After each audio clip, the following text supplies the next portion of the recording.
Assalamualaikum warahmatullahi wabarakatuh. Bismillahirrahmanirrahim.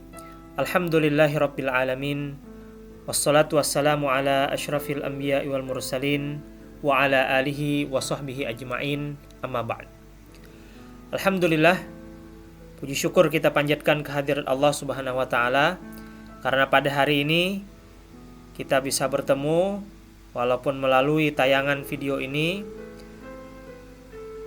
pada hari ketiga kegiatan masa pengenalan lingkungan sekolah MPLS kelas 12 SMA Islam Terpadu Ukhuwah Banjarmasin. Pada hari ini Ustadz akan menyampaikan tentang manajemen waktu. Sukses memimpin diri sendiri, kunci sukses memimpin dunia.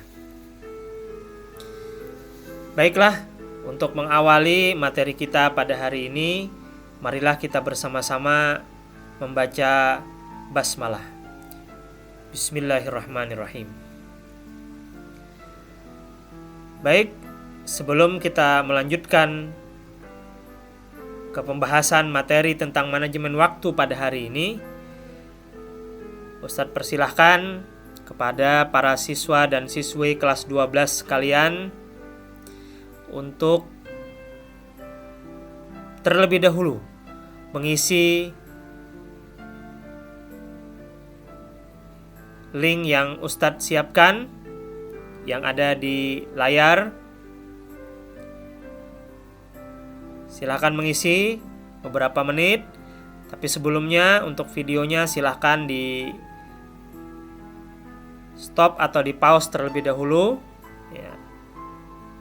Dan silahkan untuk mengisi link pendahuluan di materi kita hari ini tentang manajemen waktu. Silahkan.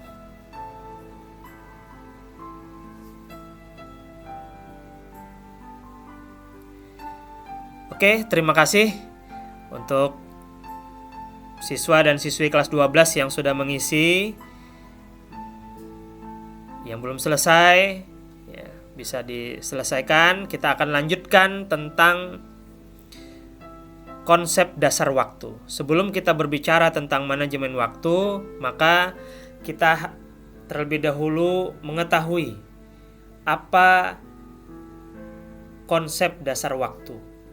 Yang pertama, semua orang memiliki waktu yang sama. Siapapun kita, semua kita memiliki waktu yang sama. Satu hari terdiri dari 24 jam.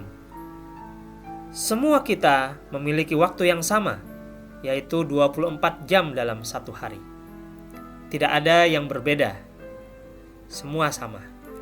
Yang kedua, waktu akan bergerak maju. Waktu tidak akan bisa mundur. Waktu yang telah kita lalui tidak akan bisa kita kembali.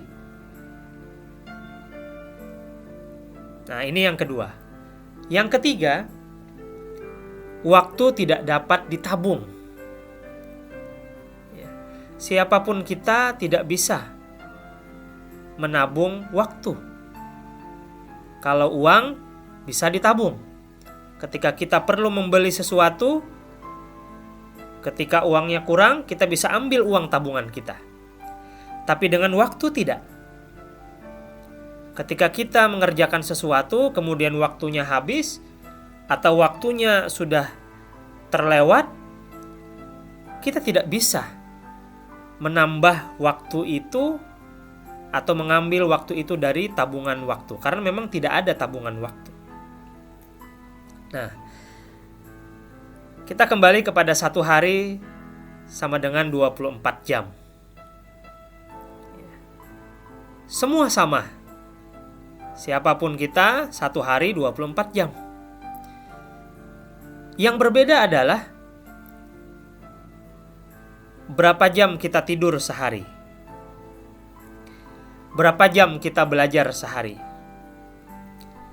Berapa jam kita melakukan ibadah dalam satu hari. Berapa jam kita makan, minum, dan sebagainya dalam satu hari. Berapa jam kita melakukan kegiatan di keluarga kita dalam satu hari? Berapa jam kita mandi dan lain-lain dalam satu hari? Berapa jam kita untuk bisa bersosialisasi, bermain dalam satu hari? Dan lain-lain. Inilah yang membedakan kita antara satu dengan yang lainnya. Secara hitungan, semua satu hari sama memiliki waktu 24 jam. Tapi yang membedakan adalah berapa jam kita gunakan untuk berbagai aktivitas yang kita lihat ini. Nah, sekarang kita lihat kepada diri kita. Mulai kita lahir ke dunia ini, tentu semua masih ingat tanggal berapa lahir, bulan berapa dilahirkan, dan tahun berapa dilahirkan. Ketika usia 2-3 tahun kita sekolah di kelompok bermain. Ketika usia 4-6 tahun kita sekolah di taman kanak-kanak. Ketika usia 6-12 tahun kita di sekolah dasar. Ketika usia 12-15 tahun kita berada di SMP. Dan ketika usia 15-18 tahun kita berada di SMA. Dan hari ini kita sudah memasuki bagian terakhir di SMA Islam Terpadu Ukhuwah, yaitu semuanya saat ini menjadi siswa kelas 12 SMA Islam Terpadu Ukhuwah. Dan usia kita saat ini rata-rata 17 tahun, atau yang biasa disebut dengan Sweet 17.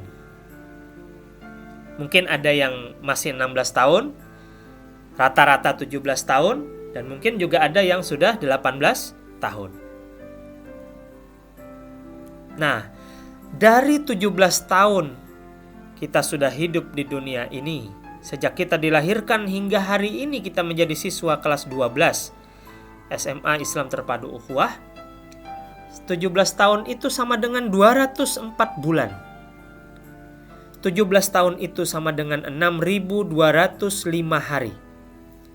17 tahun itu sama dengan 148.920 jam. Pertanyaannya adalah, berapa bulan, berapa hari, dan berapa jam yang sudah kita gunakan untuk tidur? Berapa bulan, berapa hari, dan berapa jam yang sudah kita gunakan untuk belajar, untuk ibadah, untuk makan, untuk mandi, dan lain-lain, untuk bermain, dan kegiatan lainnya. Pertanyaannya, 17 tahun kita sudah hidup, berapa bulan, berapa hari, dan berapa jam sudah kita gunakan itu? Tentu saja ini berbeda-beda masing-masing orang.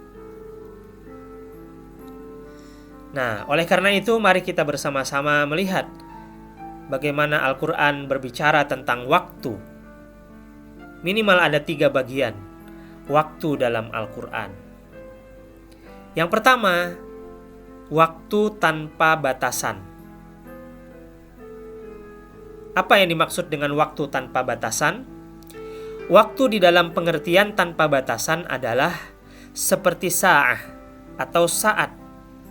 Sebagaimana Allah Subhanahu wa taala berfirman di dalam surah Al-A'raf ayat 34. Dan setiap umat mempunyai ajal atau batas waktu. Apabila ajalnya tiba, mereka tidak dapat meminta penundaan atau percepatan sesaat pun. La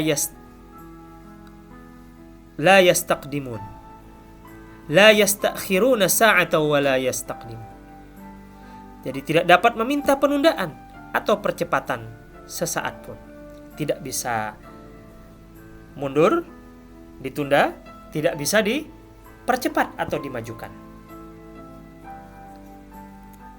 Nah, yang kedua, waktu di dalam Al-Quran adalah waktu dengan hitungan.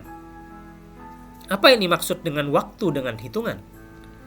Waktu dalam pengertian ini adalah bilangan jumlah tertentu atau siklus. Ya. Dalam Al-Quran disebutkan am, sinin, sanah, atau artinya tahun. Kemudian syahr, yang artinya bulan, atau yaum, yang artinya hari. Nah, di dalam Al-Quran banyak ayat yang menyebutkan tentang tahun, tentang bulan, tentang hari. Ya.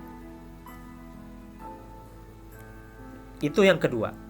Nah, yang ketiga, waktu di dalam Al-Quran adalah untuk menyebut fenomena alam. Nah, waktu yang merupakan bagian dari fenomena malam atau siang hari. Jadi siang atau malam disebutkan juga di dalam Al-Quran. Ya. Kemudian waktu juga menjadi bagian dari sebutan lebih kecil dari penggalan waktu pagi, penggalan waktu siang, dan penggalan waktu sore. Ya. Ini juga disebutkan di dalam Al-Quran. Nah, bagian waktu itu juga dikaitkan dengan beberapa nama sholat, seperti ad-duha, al-asr, kemudian juga waktu pagi, fajar, subuh, ya. Nah, inilah waktu-waktu yang dijelaskan di dalam Al-Quran. Sekarang, bagaimana kita bisa melakukan yang namanya manajemen waktu? Maka kita perlu mengetahui kunci dari manajemen waktu. Bagaimana kita mengelola waktu kita dengan baik? Kuncinya adalah dengan mengenali prioritas aktivitas atau pekerjaan kita sehari-hari. Kita harus mengetahui apa saja aktivitas kita, apa saja pekerjaan kita, dan kita harus tahu apa yang menjadi prioritas dari aktivitas atau pekerjaan kita tersebut. Oleh karena itu, seorang pakar, Stephen Covey, mengatakan ada 4 kuadran setiap hal yang kita lakukan. Ada 4 kuadran waktu, ada 4 kuadran setiap hal yang kita lakukan menurut Stephen Covey. Apa itu? Yang pertama, kuadran pertama adalah aktivitas yang bersifat penting dan mendesak. Kuadran kedua adalah aktivitas yang penting tetapi tidak mendesak atau kurang mendesak. Yang ketiga, kuadran ketiga adalah aktivitas yang tidak penting atau kurang penting tetapi mendesak. Nah, yang keempat, kuadran keempat adalah aktivitas yang tidak penting atau kurang penting dan tidak mendesak atau kurang mendesak. Inilah 4 kuadran menurut Stephen Covey. Kita akan lihat. Yang pertama adalah kuadran 1. Aktivitas yang bersifat penting dan mendesak. Contohnya apa? Malam ini belajar karena besok ada ujian sekolah. Ini adalah aktivitas yang bersifat penting dan mendesak, sehingga masuk di kuadran 1. Kemudian, bagaimana dengan kuadran 2? Kuadran 2 ini adalah aktivitas yang penting tetapi tidak mendesak atau kurang mendesak. Apa contohnya? Mempelajari catatan seminggu sebelum ujian sekolah. Ini adalah contoh aktivitas yang penting tetapi bisa dikatakan tidak mendesak atau kurang mendesak. Kenapa? Karena ada waktu 1 minggu sebelum ujian sekolah. Ada waktu untuk membuka dan mempelajarinya. Oke, kita masuk kepada kuadran 3. Aktivitas yang tidak penting atau kurang penting tetapi mendesak. Bagaimana contohnya? Membantu ayah membetulkan atap rumah yang bocor di saat kita mempersiapkan ujian. Nah, ini contoh dari aktivitas ya yang tidak atau kurang penting tetapi mendesak. Ini masuk di kategori kuadran 3. Nah, berikutnya adalah kuadran 4. Apa kuadran 4? Aktivitas yang tidak atau kurang penting dan tidak atau kurang mendesak. Apa contohnya? Banyak menghabiskan waktu untuk bermain game, sosial media, dan meninggalkan belajar. Padahal saat itu mau ujian. Nah, baik. Menurut kalian, di antara keempat kuadran tersebut, mana yang sebaiknya didahulukan atau mendapatkan prioritas? Apakah kuadran 1? Apakah kuadran 2? Apakah kuadran 3?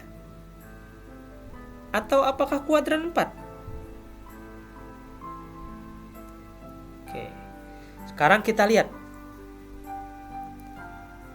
Jika jawabannya kuadran 1, nah, ini banyak juga mungkin orang yang menjawab kuadran 1.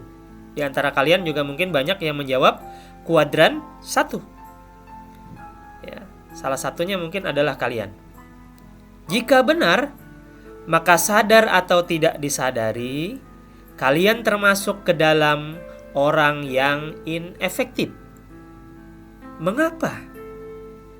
Karena orang-orang yang terjebak pada kuadran ini biasanya hidupnya selalu dikejar-kejar oleh waktu dan diliputi oleh stres karena segala sesuatunya selalu bersifat penting dan mendesak. Nah, sekarang jika jawabannya kuadran 2, bagaimana? Sebenarnya yang justru perlu diprioritaskan adalah kuadran 2. Mengapa kuadran 2?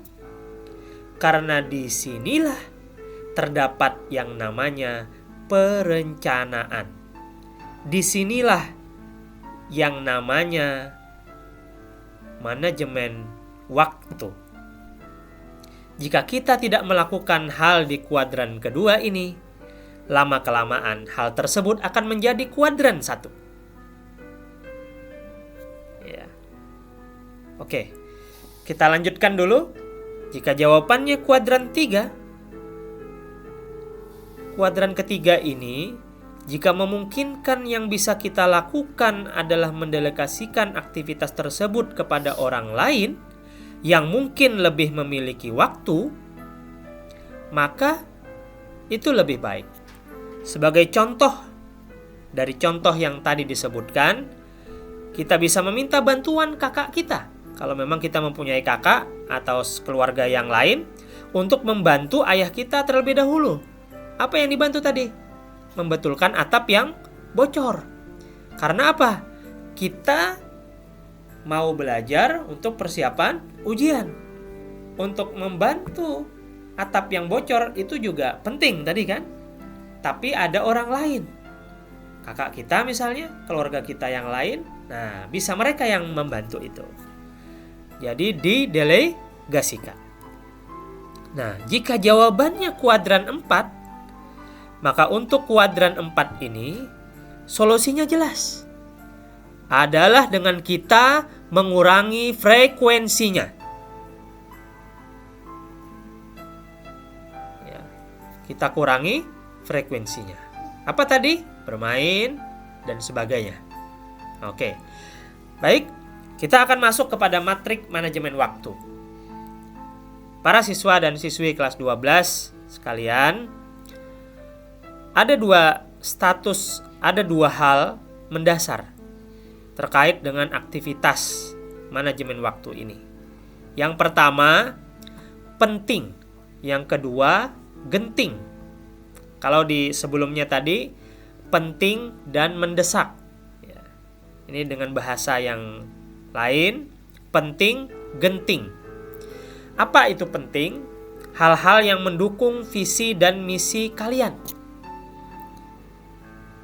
Ya, visi misi kalian di kelas akhir ini menuju perkuliahan dan dunia kerja atau masa depan kalian.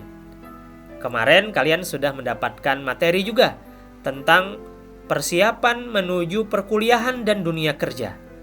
Nah, ini hal penting yang akan menjadi bagian dari manajemen waktu yang akan kita lakukan. Ya. Yang kedua adalah genting, yang nampaknya memerlukan tindakan segera.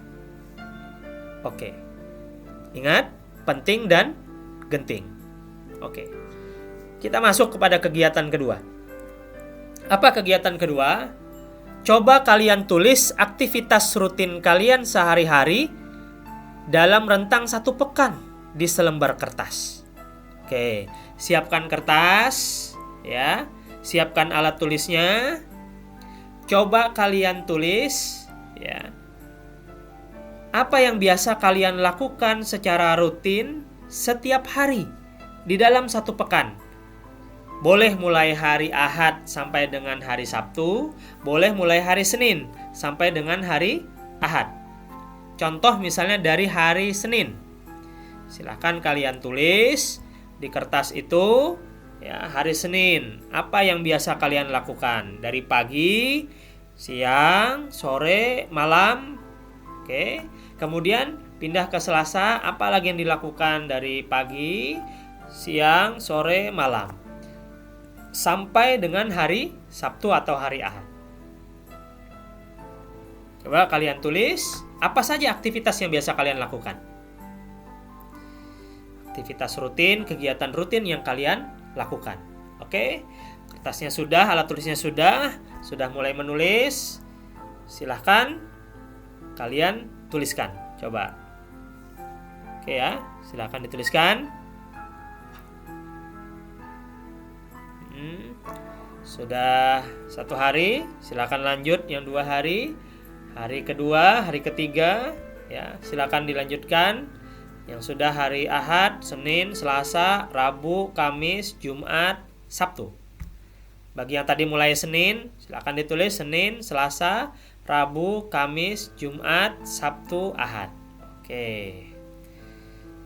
Nah, kalau sudah ditulis, mari kita cek. Apakah kalian sudah menjadi leader atau pemimpin bagi diri sendiri dalam pemanfaatan waktu atau manajemen waktu secara efektif atau belum? Bagaimana caranya? Nah, kita akan lihat di pembahasan berikutnya ini. Oke. Di antara aktivitas yang sudah kalian tuliskan tadi, ya, sudah kalian tulis dari Senin sampai dengan hari Ahad, dari hari Ahad sampai dengan Sabtu, ya, coba kalian kelompokkan di dalam 2 kategori di atas dan kombinasinya, di dalam 4 kuadran, sehingga didapatkan kelompok-kelompok manajemen waktu dari aktivitas yang kalian lakukan di dalam 1 pekan itu. Oke. Di kuadran 1, penting dan genting. Di kuadran 2, penting, tak genting. Di kuadran 3, tak penting, genting. Di kuadran 4, tak penting, tak genting. Ya, ini tadi di contoh yang awal, genting itu mendesak. Oke. Nah, sekarang kita lihat.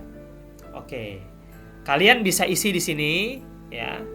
Bisa buka di Padlet, ya. bit.ly /4 kuadran waktu SMA IT. Ya. Bisa isi di Padlet ini. Sudah Ustadz siapkan 4 kolom sesuai kuadran waktu. Ya. Yang kuadran 1-nya penting dan genting, kuadran 2-nya penting tidak genting, kuadran 3-nya tidak penting genting, kuadran 4-nya tidak penting tidak genting. Nah, itu sudah Ustadz contohkan, silakan dilihat ini di layarnya. Yang contoh itu nanti diganti dengan nama kalian, kemudian di bawahnya baru kalian tulis. Yang tadi sudah kalian list selama 1 pekan tadi, mana yang masuk di kuadran 1, mana yang masuk di kuadran 2, mana yang masuk di kuadran 3, mana yang masuk di kuadran 4. Nah, contoh-contohnya sudah Ustaz tuliskan juga. Kalian tinggal nanti klik di tanda plusnya ini, di tanda tambahnya ini, ya. Maka kalian sudah bisa menulis di situ, ya, terkait dengan 4 kuadran ini. 4 kolomnya sudah Ustaz siapkan. Silakan semua kolomnya itu diisi. Di paling kiri adalah kuadran 1, ya. Ke nomor 2 kuadran 2, ke nomor 3-nya kuadran 3, yang paling kanan adalah kuadran 4. Ya. Oke. Ketika diklik linknya, insya Allah akan langsung keluar. Silahkan kalian isi. Ya. Oke. Silahkan nanti diisi.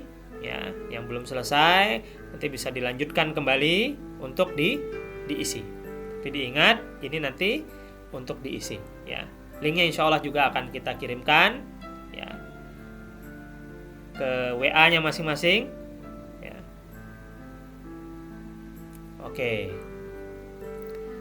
Sekarang kita lihat apa yang terjadi, apa yang dialami oleh sebagian besar orang terkait dengan 4 kuadran ini. Nah, ternyata sebagian besar orang di kuadran 1 ini, ya, 20-30% mengisi di kuadran 1. Sebagian besar orang. Di kuadran 2, 15-20% sebagian orang mengisi di kuadran 2. Di kuadran 3, ternyata 50-60% sebagian besar orang mengisi di kuadran 3 ini. Dan di kuadran 4 ada 2-3% yang mengisi kuadran 4. Mengapa kuadran 3 paling tinggi diisi oleh sebagian besar orang? Nah, kita lihat. Sebagian besar orang menjalankan aktivitas yang tidak penting, namun dalam kondisi yang mendesak, ya, harus segera dijalankan. Jika tidak akan berpengaruh. Kondisi ini tidak efektif, ya, mengingat untuk aktivitas yang tidak penting seharusnya sudah bisa dijadwalkan dengan baik, sehingga tidak mendesak untuk dijalankan atau dilaksanakan. Tapi karena tidak dijalankan, ketika hampir tiba waktunya, akhirnya menjadi sesuatu yang genting, menjadi sesuatu yang mendesak untuk dilaksanakan atau dijalankan. Kenapa? Karena tidak di-manage dengan baik. Oke, orang-orang di kuadran 3 inilah yang mungkin sering kita lihat selalu sibuk sampai makan siang pun serasa tidak sempat. Dan mungkin juga aktivitas yang lainnya. Baik, sekarang kita lihat bagaimana dengan world class company. Ya. Perusahaan-perusahaan besar dunia, ya, orang-orang besar di dunia. Apa yang mereka lakukan terhadap 4 kuadran ini? Di kuadran 1 ada yang 10-15%. Di kuadran 2 kita lihat 70-80%. Mereka berada di kuadran 2. 10-15% di kuadran 3, kurang dari 1% di kuadran 4. Jadi yang mereka lakukan adalah manajemen waktu yang efektif. Sebagian besar kita seharusnya berada di kuadran 2. Sebagai seorang leader, sebagai seorang pemimpin, sebagai seorang ra'in, kullukum ra'in wa kullukum mas'ulun an ra'iyatihi. Setiap kita adalah pemimpin bagi diri kita. Yang harus kita kerjakan banyak hal yang penting. Dan dari semua yang penting tersebut bisa kita atur jadwalnya sehingga berada pada kondisi normal atau tidak genting, tidak mendesak untuk dijalankan. Nah, bagaimana dengan manajemen waktu kalian? Oke, setelah mendapatkan ini, mudah-mudahan nanti semuanya juga bisa melakukan manajemen waktu dengan baik. Oke. Oke, sukses memimpin diri sendiri, kunci sukses memimpin dunia. Ya, Ustadz berharap para siswa dan siswi kelas 12 dengan mempelajari dan menerapkan prinsip manajemen waktu ini, diharapkan kalian bisa menjadi pribadi dan leader yang sukses memimpin diri sendiri, yang lebih efektif lagi dan mendapatkan hasil yang lebih optimal di dalam aktivitas kita sehari-hari, sehingga siap untuk memimpin dunia. Siap memimpin diri sendiri? Siap, pasti ya. Siap untuk memimpin dunia? Insya Allah, semua harus siap. Nah, akhirnya pesan Ustadz untuk siswa dan siswi kelas 12 SMA Islam Terpadu Ukhuwah, bikin pemetaan waktu kalian. Buatlah peta waktu kalian. Banyak sekali ayat Al-Quran yang berbicara tentang waktu. Bagaimana Al-Quran menggambarkan tentang pembagian waktu. Buatlah peta bagaimana kalian belajar dari jam berapa sampai jam berapa, bagaimana beribadah dari jam berapa sampai jam berapa, dan lain-lain. Karena waktu ini berbicara tentang apa amalan siang, apa amalan malam, apa fungsi siang, apa fungsi malam. Ya. Begitu juga dengan waktu sholat. Pemetaan waktu sholat yang digambarkan oleh agama kita, baik di dalam Al-Quran maupun hadis Rasulullah SAW, ya, seperti subuh misalnya. Ya, itu menggambarkan sesuatu yang siap dengan rencana atau perencanaan. Jadi ketika pagi itu kita sudah siap. Jam berapa nanti di mana, jam berapa nanti kemana, jam berapa nanti melakukan apa, jam berapa nanti bagaimana, ya. Kapan kegiatan yang kita lakukan berakhir, kapan, kalau matahari itu kapan matahari tenggelam, kapan matahari terbit, ya. Kapan bulan bersinar, ya. Kapan waktu kita untuk istirahat. Nah, mari kita petakan waktu-waktu kita. Sebagai contoh, kalau kita bisa memetakan waktu itu, maka banyak aktivitas yang dapat kita lakukan, ya. Tadi seperti sholat fajar, sholat sunnah fajar 2 rakaat sebelum sholat subuh, maka pahalanya adalah dunia seisinya. Kita melaksanakan sholat duha, maka pahalanya adalah haji dan umrah. Apalagi kita bisa memetakan waktu kita untuk misalnya menghafal Al-Quran.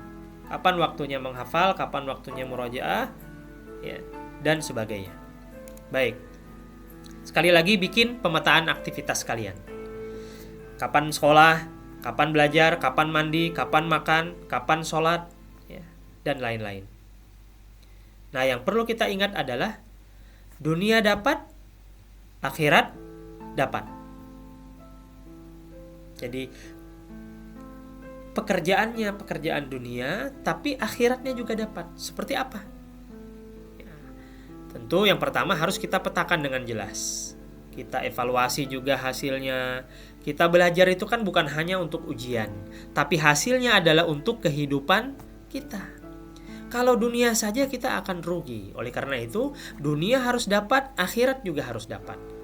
Oleh karena itu, semua aktivitas yang kita kerjakan harus diiringi dengan iman, sehingga menjadi amal soleh.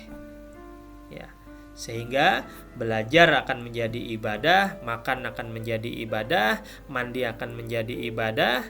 Ya, kalau ibadah tentu saja pasti harus bernilai ibadah. Nah, yang lainnya juga bernilai ibadah. Sehingga perbedaan kita dengan orang lain adalah amal soleh kita.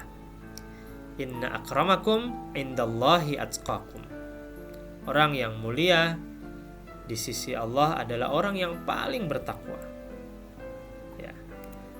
Nah, oleh karena itu, beberapa kalimat penutup, ya, untuk mengisi waktu ini, Allah sudah menegaskan dalam surah Az-Zariyat ayat 56, "Wa ma khalaqtul jinna wal insa illa liya'budun." Aku tidak menciptakan jin dan manusia, kita semua, kecuali agar manusia beribadah kepadaku, kata Allah. Beribadah kepada Allah. Ini untuk mengisi waktu. Bagaimana cara kita mengisi waktu? Ingat surah Al-Asr.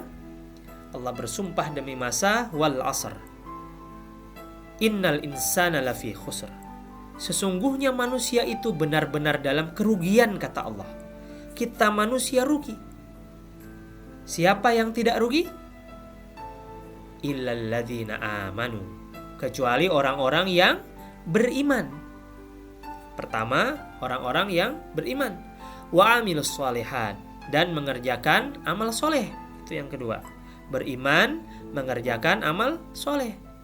Wa tawasaw bil haqq wa tawasaw bis sabr. Itu yang ketiga.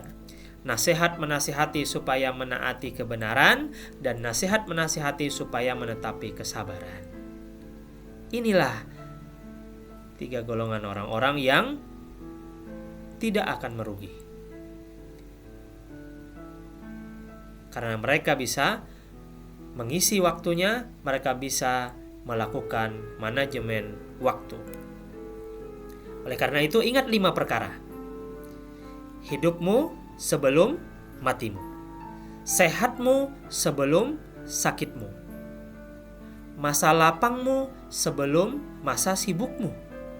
Masa mudamu sebelum masa tuamu. Dan masa kayamu sebelum masa fakirmu. Inilah 5 perkara yang harus juga menjadi pengingat bagi kita semua. Dan karena kita harus merencanakan, maka inilah di antara ayat perencanaan, ayat manajemen waktu yang digambarkan oleh Allah di dalam surah Al-Hasyr ayat 18 untuk bersiap hari esok. Ya ayyuhalladzina amanu taqullah wal tanzur nafsum ma qaddamat lighad wattaqullah innallaha khabirum bima ta'malun. Hai orang-orang yang beriman, bertakwalah kepada Allah, dan hendaklah setiap diri memperhatikan apa yang telah diperbuatnya untuk hari esok atau akhiratnya. Dan bertakwalah kepada Allah, sesungguhnya Allah Maha mengetahui apa yang kamu kerjakan.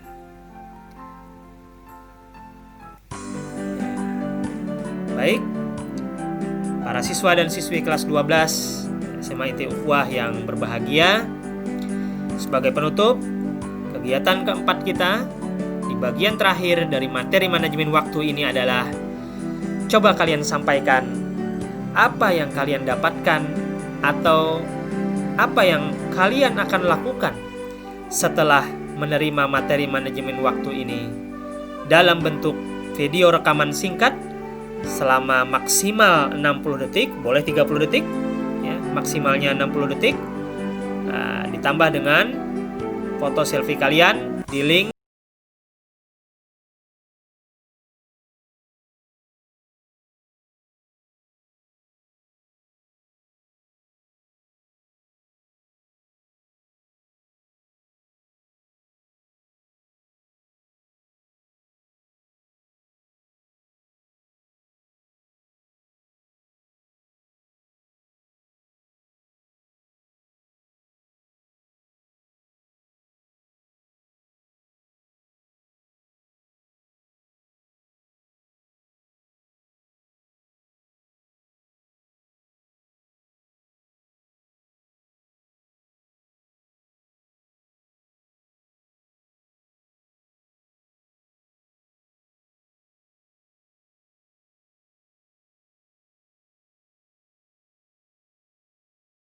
ada kegiatan 1, kegiatan 2, kegiatan 3, dan kegiatan 4 ini dapat ditanyakan langsung ya melalui 0811 503 1807. Ya. Silakan ditanyakan, silakan disampaikan ya, insya Allah akan Ustadz bantu. Ya. Demikian yang dapat Ustadz sampaikan. Ustadz mohon maaf dan terima kasih ya sudah mengikuti materi tentang manajemen waktu pada hari ini. Mudah-mudahan bermanfaat bagi kita semua, dan dengan materi manajemen waktu ini kita ya dapat memimpin diri kita ya menjadi seorang pemimpin yang baik bagi diri kita dan siap ke depannya untuk menjadi pemimpin masa depan, pemimpin dunia.